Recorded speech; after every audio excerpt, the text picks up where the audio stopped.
Welcome to DSU। आज के video में बहुत ज़्यादा लर्निंग है। जो भी मैंने लास्ट पार्ट में आपको बताया किस तरह से ट्रेडिंग करनी है, क्या स्ट्रेटजी है, क्या साइकोलॉजी है, उस चीज़ को मैंने इस वीडियो में इम्प्लीमेंट किया है। प्लस उन रूल्स को किस बेसिस पे बनाया मैंने वो चीज़ भी इस वीडियो में कवर करने की एंड शो करने की कोशिश की है। सो वीडियो को एंड तक देखें। टाइम हो रहा है 8:21 AM 10 मई मंडे। सो मैंने 50,000 रुपीज़ अपने अकाउंट में डाले हैं as you can see. Then out of 36 stocks मैंने कुछ स्टॉक सेलेक्ट किए हैं जिनको मैं आज ट्रेड करूँगा।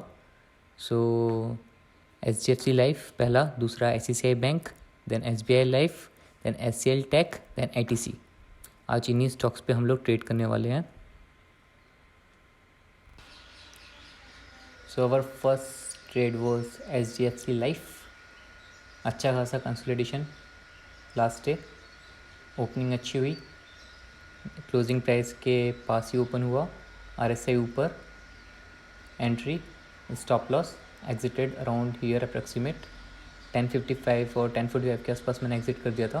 मेरे को 1:1 का प्रॉफिट हुआ था, 1200 रुपीज़ समथिंग प्रॉफिट हुआ, कटकटा के 1100 रुपये समथिंग मिलेगा। देन ICICI बैंक के अंदर कंसोलिडेशन था पर gap up opening. Last time जैसे बताया हम गैप अप ओपनिंग को ट्रेड नहीं करेंगे। अगर हमने इस ट्रेड को लिया होता, ये एंट्री, ये स्टॉप लॉस यहाँ हिट होता, अगर नहीं भी होता हम थोड़ा नीचे स्टॉप लॉस लेते तब भी ये फुल डे साइडवेज था and sideways market, no use, profit नहीं है। Then this one consolidation, gap up opening, first candle red. Last time मैंने एक सेटअप भी बताया, you can check the last video. इसको भी हमने लिया, हमारे ट्रेडिंग सेटअप के अकॉर्डिंग नहीं था। देन उसके बाद this trade consolidation, gap up opening, first candle red, ये भी हमारे ट्रेडिंग सेटअप में नहीं था तो नहीं लिया। तो आज हमारे ट्रेडिंग सेटअप में बस एक ही स्टॉक था, हमने उसी के अंदर ट्रेड लिया है। पर उसके बाद मैंने सोचा कि चलो आज कुछ नया ट्राई करते हैं, जो मैंने लास्ट टाइम सिखाया उसी को ही मैं पूरा पोर्ट्रेट करता हूँ और उसके रीजंस हैं वो सब डिफाइन करता हूँ। So this was the screen shot. 9:19 पे HDFC लाइफ लिया एंड HDFC लाइफ 10:24 पे एग्ज़िट करना था। यही हमारा ट्रेड था आज का, यही जो भी था प्रॉफिट था। अब नेक्स्ट डे आना था, पर मैंने फिर SCL टेक में कुछ ट्रेड लिए हैं, वो बताता हूँ क्यों। पहले मैं पोजीशन दिखा देता हूँ कि HDFC लाइफ में मेरा 1252 का प्रॉफिट हुआ था। अब SCL टेक में मुझे कुछ दिखाना था कि wait, let the graph open, yes. So market consolidate था proper, first candle green.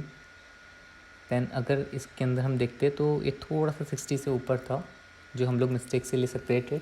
But जब भी ट्रेड कंफ्यूजिंग हो, इस टाइप की कंफ्यूजिंग कैंडल के अंदर, मतलब जब भी पहली कैंडल कंफ्यूजिंग है या फिर कोई भी कैंडल ले रहे हो आप, उस कैंडल को एग्जीक्यूट मत करो बाय और सेल में जब तक कंफर्म ना हो जाए, बिकॉज कंफ्यूजिंग कैंडल के बाद it can be a green और रेड कैंडल, मतलब मार्केट ऊपर भी सकता है, मार्केट नीचे भी जा सकता है। लाइक जो हम लोग ये कर रहे हैं, ये भी तो कंसोलिडेशन है, कंसोलिडेशन हुआ, मार्केट ऊपर भी जा सकता है, मार्केट नीचे भी जा सकता है। तो सेम ईयर ग्रीन कैंडल थी पर ये कंफ्यूजिंग कैंडल थी। अगर हमने यहाँ पर ट्रेड लिया होता हमारा लॉस होता। तो मैंने यहाँ एक ट्रेड लिया, ये स्टॉप लॉस लगाया एंड मेरा स्टॉप लॉस हिट हुआ। So every candle speaks, candles के ऊपर ध्यान दें। और कैंडल के ऊपर एक बुक भी है काफ़ी अच्छी, उसको रीड करें, जापानीज़ कैंडल स्टिक करके है, you can read that book is like really fantastic. So मैंने 9:29 पे ट्रेड लिया एंड 9:53 पे सेल कर दिया, लॉस के अंदर 800 रुपये का समथिंग लॉस हुआ था। देन सेकेंड ट्रेड मैंने लिया सेम 10 AM पे लिया एंड 10:51 AM पे मैंने इसको सेल किया। इसमें पहले सेल किया देन बाय किया था, तो इसके अंदर दिखाता हूँ। वही सेम चीज़ शो करने के लिए, पहली कैंडल कंफ्यूजिंग थी, नहीं चलेगी। देन ये भी हमारे कोई सेटअप में नहीं था, but still I took just to prove my point. ये कैंडल बियरिश, यहाँ पे ये 40 के नीचे नहीं है, तब भी एवरी कैंडल स्पीक्स। मैंने इस ट्रेड को यहाँ सेल किया और यहीं आसपास कहीं मैंने बाय बैक कर लिया था, बिकॉज ये मेरे सेटअप में नहीं था, बस मेरे को दिखाना था कि how candles work in the market, candle क्यों इंपॉर्टेंट होती हैं, हर कोई कैंडल्स और प्राइस एक्शन की क्यों बात करता है, इसी पॉइंट को प्रूफ करने के लिए। तो इसके अंदर पहले मेरा 800 का लॉस हुआ, 800-900 समथिंग का। देन मैंने रिकवर कर लिया था एंड मैंने 62 में मैंने इस ट्रेड को क्लोज़ किया। फिर उसके बाद मैंने सोचा कि चलो आज कुछ और ट्रेड लिए जाएं, जो मैंने सेटअप लास्ट टाइम सिखाया, जो रूल्स और साइकोलॉजी बताई वो क्यों इम्पोर्टेंट है, उस चीज़ को भी कवर करने के लिए मैंने कुछ ट्रेड और लिए। सो लेट मी शो दो ट्रेड। मेरे लॉसेस हुए हैं उनकी वजह से, पर वो इम्पोर्टेंट था। 12:15 PM पे मैंने एक ट्रेड लिया है जो हमारे सेटअप में नहीं आता। We work only 9:15 to 11:30। तो let's see. And Bajaj auto stock था, ये प्राइस बाय का था। यहाँ पे हमने सेल किया है 70 क्वान्टिटीज़। 12:36 पे सेल कर दिया था मैंने। So let me show you.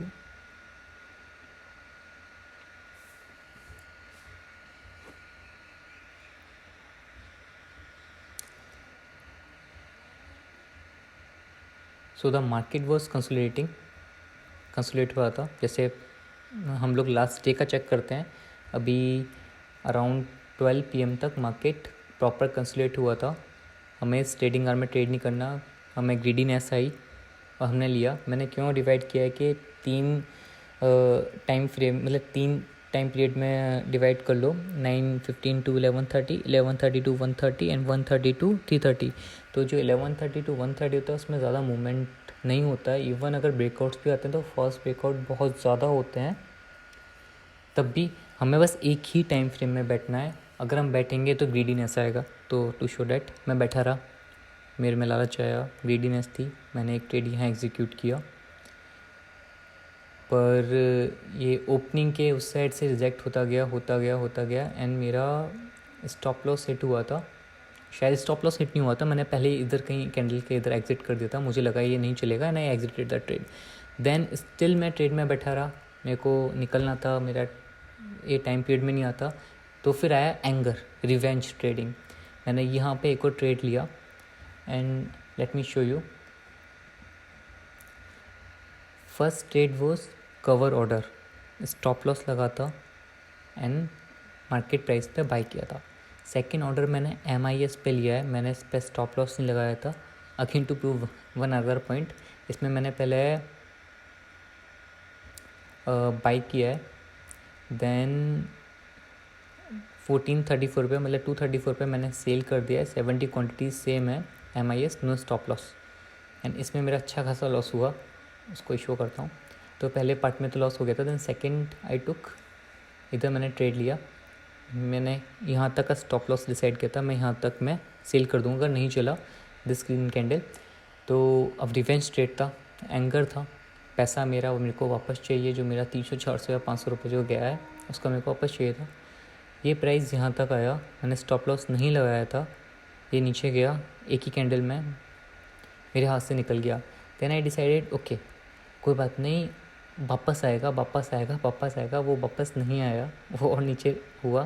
Then I decided कि इस कैंडल के ऊपर मैं सेल कर दूंगा अगर इस कैंडल के लो को टच करता है, जो ये वाला लो है, सेम ईयर। सो इधर तक ही आया, सो आई मूव फॉरवर्ड। मैंने इसको कैंसिल करके और ऊपर कर दिया कि यहाँ सेल करूँगा, मेरे को मेरा पैसा वापस चाहिए, नहीं मिला। देन उसके बाद ये यहाँ तक गया, देन आई डिसाइडेड कि मैं यहीं पे सेल कर दूँगा, वापस इस प्राइस पे आया ही नहीं वो। देन नीचे जाता गया एट द एंड मैंने शायद इधर कहीं सेल किया है and let me show the position. So Bajaj auto, पहले कवर ऑर्डर में लॉसेस फिक्स थे, स्टॉप लॉस था, सब कुछ था, स्ट्रेटेजी थी, सेल कर दिया, लॉस ज़्यादा नहीं हुआ। पर प्रॉब्लम ये हुई उसके अंदर मेरी कि मेरी ट्रेडिंग सेटअप के अकॉर्डिंग भी नहीं था, मेरी ट्रेडिंग आवर्स के अंदर भी नहीं था। देन सेकेंड MIS में लिया, स्टॉप लॉस लगाया नहीं मैंने, मेरा कितने का लॉस हुआ, 1610 रुपीज़ का लॉस हुआ। मेरा लॉस डिसाइडेड है 1000 रुपीज़ पर ट्रेड, एज यू नो 2% पर ट्रेड, 50,000 का 2% इज इक्वल टू 1000 रुपीज़ पर ट्रेड मेरा लॉस है। और एक दिन में मैं 3000 रुपये से ज़्यादा लॉस नहीं लूँगा 6% के अकॉर्डिंग।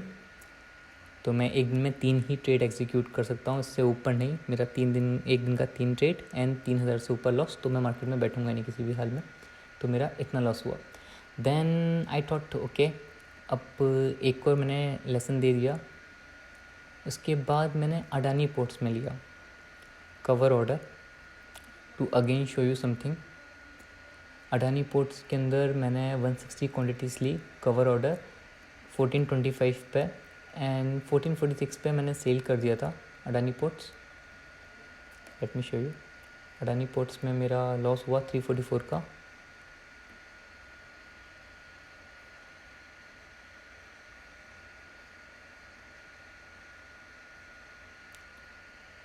सो ये था अडानी पोर्ट्स। वापस एक बार देख लेते हैं। 1425 से 1446। सो मैंने अडानी पोर्ट के अंदर कंसोलिडेशन हुआ, वही पुरानी की तरह मैंने यहाँ कहीं सेल किया, एंड अगेन मेरे ट्रेडिंग आवर्स में नहीं था, टाइम पीरियड बहुत कम था, मैंने सेल किया एंड मैंने यहीं कहीं वापस उसको बाय बैक कर लिया, क्योंकि इसमें नहीं लगा कैपेसिटी, मतलब कैपेसिटी है। एंड ये लास्ट डे की जो लास्ट कैंडल थी वहीं से करीबन वापस चला गया। उधर ही क्लोजिंग हुई है इसकी, लास्ट डे की क्लोजिंग के आसपास ही क्लोजिंग हुई है। लास्ट डे की क्लोजिंग के आसपास से ये इधर से रोटेट हो गया था। ये ट्रेड हमारे सिस्टम में नहीं था, मैंने तब भी लिया। एंड प्लस ये कैंडल काफ़ी ज़्यादा बड़ी थी, इसका पूरा जूस तो निकल ही चुका था। अगर आप बाकी सब कैंडल्स के अकॉर्डिंग देखोगे, बाकी कोई भी कैंडल देखो इस डे के अकॉर्डिंग, इस कैंडल का साइज़ देखो, इसमें जूस बचा का, ये तो पूरा निकल ही गया। एंड अगर इसके बाद भी चलते तो कहाँ तक जाता, इसका नेक्स्ट टारगेट फिर यहाँ तक आता, बिकॉज इधर एक consolidation, you can say resistance यहाँ पर है। जब भी कहीं भी कंसोलिडेशन हो या फिर जहाँ से एक स्विंग हो, उसको आप रेसिस्टेंस और सपोर्ट की तरह यूज़ कर सकते हैं। तो यहाँ पे फिर इधर तक ही आता उसका प्राइस। इससे पहले कुछ मेरे को दिख नहीं रहा था, शायद लास्ट कुछ और प्रीवियस डे में हो। देन उसके बाद मैंने एक और ट्रेड एग्जीक्यूट किया। Let me show you wait is,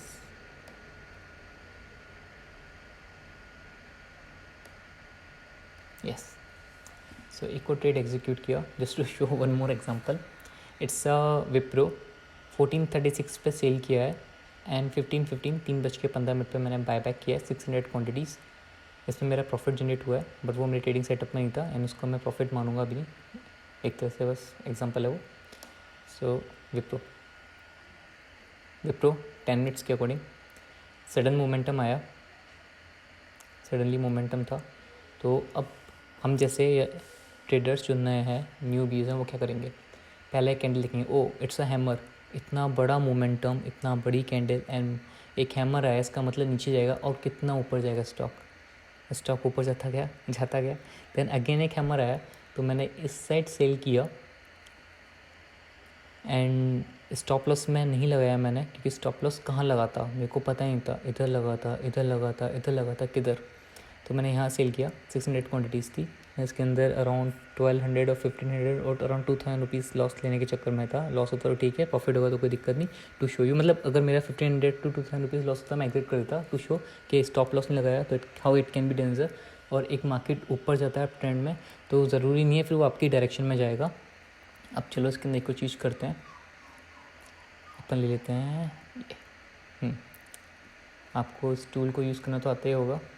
अगर मैं इसके अकॉर्डिंग नहीं लेता तो 38.2% तक तो हर स्टॉक जब बाउंस बैक करता है तो आता ही है। कभी कोई स्टॉक ऊपर नहीं आता कंटिन्यू, वो बाउंस बैक करता ही है, फिर मतलब रिट्रेस करता है, you can say the retrace, correct word is retrace. तो रिट्रेस करता नहीं आया, कहाँ है, नहीं आया ना, क्योंकि टाइम पीरियड ही नहीं बचा था, आपके पास टाइम ही नहीं है, आप ट्रेड एग्जीक्यूट कर रहे हो और प्रॉफिट जनरेट करने के चक्कर में इट कॉन्ट बी पॉसिबल। मैंने यहीं कहीं सेल किया, देन अराउंड 525 पे मैंने बाय बैक कर लिया था, शायद ऐसे कुछ प्राइस था।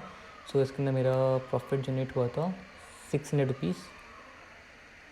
रुपीज़ का प्रॉफिट था, जो कि मैं प्रॉफिट नहीं मानूंगा, इट वो जस्ट टू शो यू। तो आज मैंने टोटल ये ट्रेड किए, इसके अंदर मेरा एट द एंड शायद 700 और 800 रुपीज़ का टोटल लॉस हो रहा था इन सब के अंदर। और मेरा ट्रेड बस एक ही था, मुझे बस एक ही ट्रेड लेना था, but still I took all those trade. And एक और चीज़ दिखाना चाहूँगा, this is Wipro again, see this picture.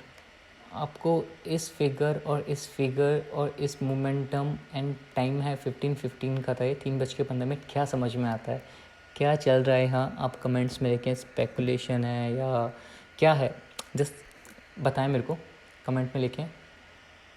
तो बस इसका मैंने स्क्रीनशॉट लिया, देन फाइन। सो मेरा एट द एंड 700 और 800 रुपीज़ का लॉस हो रहा था। मेरा ट्रेडिंग बस एक ही में था, वो था मेरा प्रॉफिट इतना। उसके बाद मुझे ट्रेड नहीं करना था। Still I to call that all though straight to prove my point कि मैंने साइकोलॉजी और इस सब पे क्यों पॉइंट्स बनाए। डिसिप्लिन पहले है, जो ट्रेडिंग स्ट्रेटजी है उसको फॉलो करना है। आपको एक टाइम फ्रेम सेलेक्ट करना है, तो मॉर्निंग का करो या फिर इवनिंग का करो। पूरे दिन मत बैठो, अदरवाइज़ 9 to 5 जॉब में और आपके इस ट्रेडिंग में क्या फ़र्क हुआ। फिर आपने ट्रेडिंग ली ही क्यों है जब आपको फुल डे चेयर पे बैठना ही है।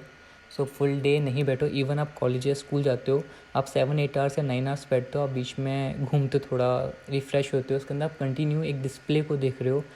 इससे प्रॉब्लम ये होगा, एक तो आपका पॉस्चर बेकार होगा, आपकी बैकबोन में प्रॉब्लम होगी, आपके लॉसेस होंगे, तो आप ओवर ट्रेडिंग कर सकते हो। आपके इमोशंस कंट्रोल में नहीं रहते, इसकी वजह से आपके अंदर एंगर है, कंट्रोल नहीं होगा, आप रिवेंज ट्रेडिंग लोगे। आपके अंदर फियर है, फियर तो बाद में आएगा, पहले ग्रीड आएगा कि आपके ग्रीड है तब आप ट्रेड लोगे। आपको कोई भी अच्छा सेटअप दिखेगा, फटाक से ट्रेड लेना चाहोगे ताकि और पैसा, जल्दी पैसा बनाने के चक्कर में, तो वो लॉस भी हो सकता है, प्रॉफिट भी होगा, पर ग्रीडीनेस है तो एट द एंड वो लॉस ही होगा, फिर वापस रिवेंज ट्रेडिंग होगी। सो एक टाइम फ्रेम सेलेक्ट करो, उसी टाइम फ्रेम में वर्क करो। एंड इस साइकोलॉजी के चक्कर में अगर आप फुल डे बैठोगे, एट द एंड अगर आपसे कोई प्यार से बात भी करने आएगा, आप उसके पीछे भागोगे कुत्ते की तरह। लाइक आप उसको काटने के लिए लिटरली भागोगे, क्योंकि आपका लॉसेस चल रहा है, आपका ब्रेन काम नहीं कर रहा, आप फुल डे बैठे हो, आप बहुत ज़्यादा परेशान हो गए, मत बैठो। देन मैंने एक को ट्रेड लिया था USD एंड INR में, वो अपने लॉसेस को रिकवर करने के लिए, जो भी मेरा आज 700-800 रुपये का लॉस हुआ, all those were losses to show you only. तो मैंने एक ट्रेड लिया, मैंने बहुत जल्दी लिया था, मैंने उसको शो नहीं किया और मैं नहीं बताऊंगा इस चीज़ को मैंने किस तरह किया, because this trade is not according to my strategy. मैंने करेंसी पे 2 से 3 महीने काफ़ी ज़्यादा ट्रेड किया, तो मेरे को इसकी पल्स पता है कि कहाँ से ऊपर कहाँ से नीचे होता है। पर this is only to recover, and even वो 800 रुपीज़ नहीं मिलेगा, क्योंकि जो हमने इतनी ज़्यादा ओवर ट्रेडिंग की है सब टैक्सेशन में जाएगा। मैंने आज ज़रूदा को हेल्प किया थोड़ा सा पैसा कमाने के लिए, थोड़ा सरकार को हेल्प किया है पैसा कमाने के लिए। सो ओवर ट्रेडिंग से आप पैसा नहीं कमाते, आप पैसा अपनी ब्रोकेज फर्म को दे रहे हो और टैक्सेशन में दे रहे हो ओवर ट्रेडिंग की वजह से। डिफरेंट टाइम जोन में ट्रेड मत करो, एक टाइम फ्रेम में ट्रेड करो, अदरवाइज़ 9 to 5 जॉब कर लो। बिकॉज आप कंटिन्यू स्क्रीन के सामने बैठोगे, आपका हेडेक होगा, आपका पोस्चर ख़राब होगा, आप एग्रेसिव ज़्यादा हो जाओगे, इवन आप किसी से बात करना पसंद नहीं करोगे। So today this is all about. कल से मैं कोई भी ओवर ट्रेड या इस तरह का नहीं करूँगा। आज मैंने एक एग्जांपल शो किया है कि मैंने वो रूल्स और स्ट्रेटजी क्यों बनाई है। उसके अंदर आप एक काम कर सकते हो, अगर आपको अपनी कोई स्ट्रेटजी बनानी है, स्ट्रेटजी रखनी है, आप उसको बैक टेस्ट कर लो और जो स्ट्रेटजी का कॉलम है उसके अंदर अपनी स्ट्रेटजी डाल लो।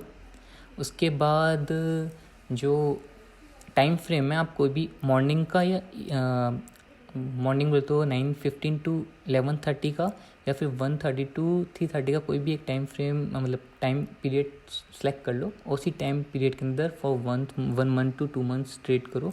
कैपिटल रिस्क पे 2% लो, और अगर नहीं हो प्रिपेयर तो स्टार्टिंग 1% से ही करो। You can start it with 10,000 rupees also. आप 1 से 2 महीना इसके ऊपर प्रैक्टिस करो। देन जनरल में मैं एक ही स्टॉक आज डालने वाला हूँ, HDFC लाइफ, क्योंकि वही मेरी ट्रेडिंग स्ट्रेटजी के अकॉर्डिंग था एंड मैं वही स्टॉक ट्रेड करने वाला था।